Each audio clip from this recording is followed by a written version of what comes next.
Hello বন্ধুরা, তোমরা কেমন আছো? সকলে খুব ভালো আছো? আমিও ভালো আছি। একটা ভিডিওতে তোমাদের সাথে স্বাগত জানিয়ে আজকে একটা ভিডিও শুরু করছি। তো আমি আম শক্ত বানাবো। কোনো ভিডিওটা দেখবে, কেউ স্কিপ করবে না। জন্য আমি এখানে 5টা আম নিয়ে নিয়েছি। তো আমের খোসাগুলো আমি এবার ছাড়িয়ে নেব।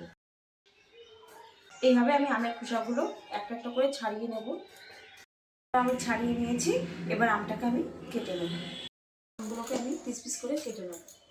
একটু শক্ত হয়ে গেছে। না, আমি জল দিয়ে দেবো, একটু জল দিয়ে ধুয়ে নেবো। এবার আমি কড়াইতে জল দিয়ে দেবো। আমটা আমি ভালো করে জল দিয়ে এবার ধুয়ে নেব। আমগুলো আমি এবার কড়াইয়ের মধ্যে দিয়ে দেবো।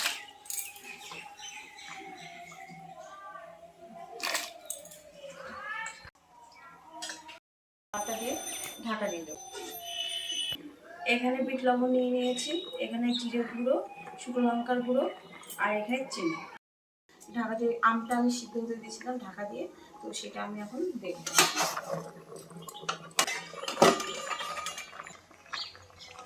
আমগুলো বেশ সিদ্ধ হয়ে গেছে। আমি আমগুলো এইভাবে বেশ সিদ্ধ হয়ে গেছে।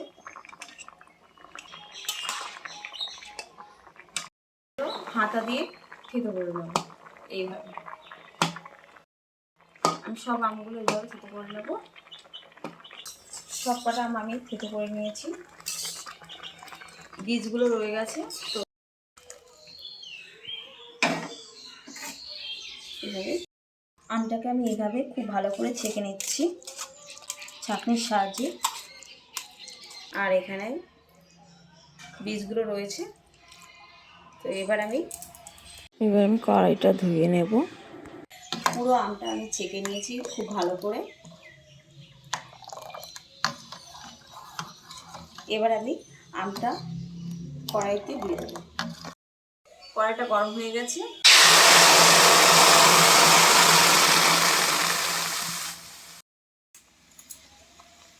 আমি এখানে এক বাটি চিনি দিয়ে দেবো, লঙ্কার গুঁড়ো, জিরের গুঁড়ো, স্বাদ মতো বিট লবণ। ফোন দিয়ে খুব ভালো করে নিয়ে দেবো।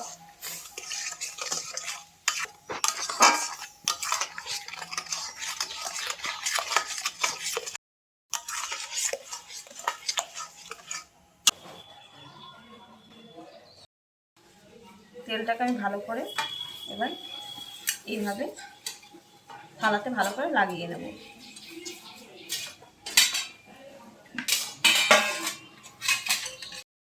নামিয়ে নেব।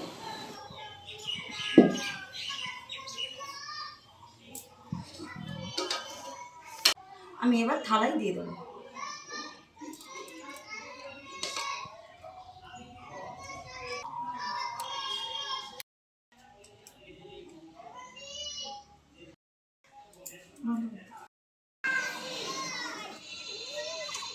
আম সত্ত্বটা এবার আমি রোদে দিয়ে দেবো।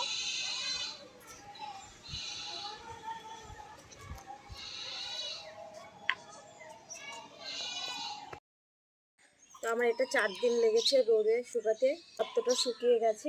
তো আমি আম সত্ত্বটা এখন কাটবো, তোমাদেরকে দেখাই।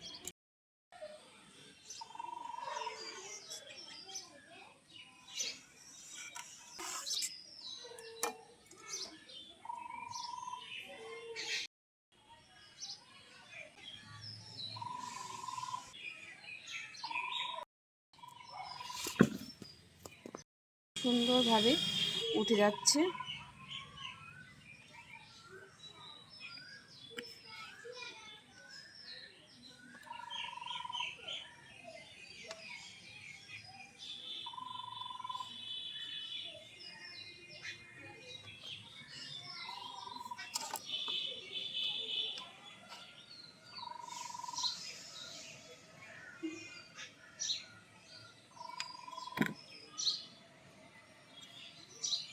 বন্ধ কর।